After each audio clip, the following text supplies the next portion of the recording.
बढ़ते अब आगे। हरियाणा हाईकोर्ट से पूर्व विधायक को बड़ा झटका लगा है। इनेलो के पूर्व विधायक को बड़ा झटका लगा है। विधायक दिलबाग सिंह की याचिका को पंजाब हरियाणा हाईकोर्ट ने खारिज कर दिया है और इसी के साथ अन्यों की ओर से लगाई गई याचिकाओं को भी खारिज कर दिया गया है।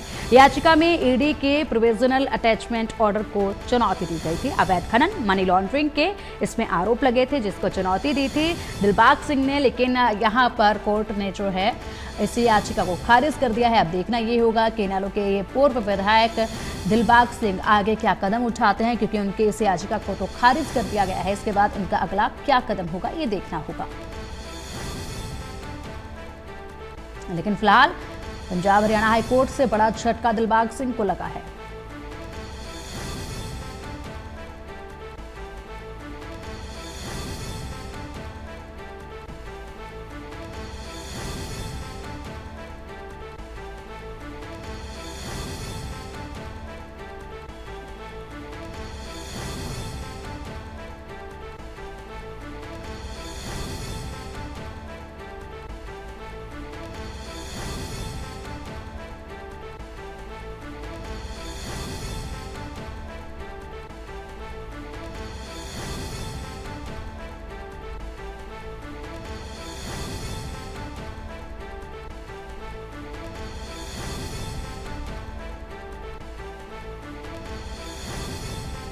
और चलिए मामले पर अधिक अपडेट के लिए हमारी सहयोगी साक्षी शर्मा हमारे साथ जुड़ गई है। साक्षी, देखिए यहाँ पर इनेलो के पूर्व विधायक दिलबाग सिंह की याचिका खारिज कर दी गई है, जिसके बाद बड़ा झटका दिलबाग सिंह को लगा है। इसके बाद क्या कदम उठाएंगे दिलबाग सिंह और क्या कुछ कोई प्रतिक्रिया इस पर सामने आई है क्या अभी तक?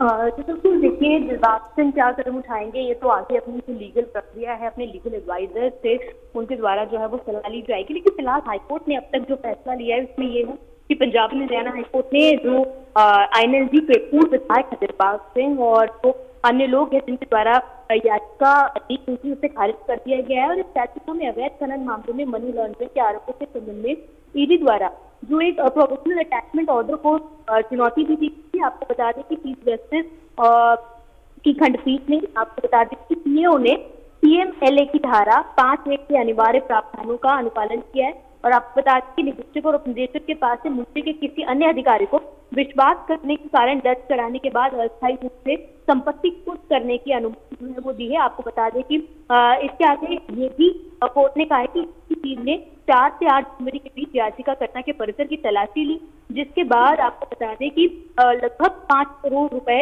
और कैश और साथ ही लगभग 2 करोड़ रुपए का जो सोना है, फर्जी रवाना बिल, खाली हस्ताक्षरित चेक और GM कंपनी सहित विभिन्न जो डमी प्रविष्टियां भी बरामद हुई थी, ताकि इस तरह के धन को व्यक्तिगत खातों में डालकर नगद आय के वैध धन का रंग जो है वो दिया जा सके। इसमें आपको बता दें कि हाईकोर्ट ने कहा कि आदेश में भारी मशीनों का जो उपयोग करके बिल्डर, बजरी, रेत का खनन है उस करने के लिए बड़े पैमाने पर अवैध खनन का भी उल्लेख है। आपको बता दें कि नेशनल ग्रीन ट्रिब्यूनल के कहने के बावजूद भी यमुना नदी के प्रवाह को मोड़ते हुए ये की गई है। और दिलबाग सिंह पर धारा 120G, 420 IPC और पर्यावरण संरक्षण अधिनियम 1986 की धारा 15 के तहत आरोप लगाया गया है। आपको बता दें कि ईडी द्वारा की गई तलाशी के बाद दर्ज की गई FIR में न्यायालय ने कहा कि आरोपों को प्रथम दृष्टया साबित करने के लिए पर्याप्त सामग्री जो है वो पाई गई है। और इसलिए दलीलों की जांच करने के बाद न्यायालय ने कहा है कि याचिकाकर्ता के जो वकील है उनका जो तर्क है वो तथ्यात्मक रूप से सही नहीं है,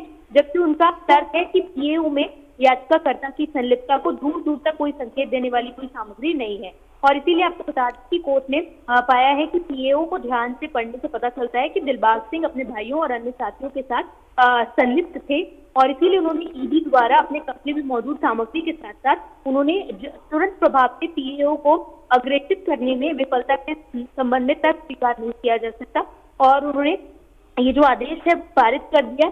और आपको बता दें कि 10 और 11 तारीख को कार्यालय जो है वो छुट्टी के कारण बंद है और इसीलिए ये जल्द से जल्द जो आदेश है अमल में लाने के लिए हाईकोर्ट द्वारा आदेश दिए गए हैं ईडी द्वारा। ठीक है शक्ति, बहुत बहुत शुक्रिया आपका इन तमाम अपडेट्स के लिए और विस्तार से इस जानकारी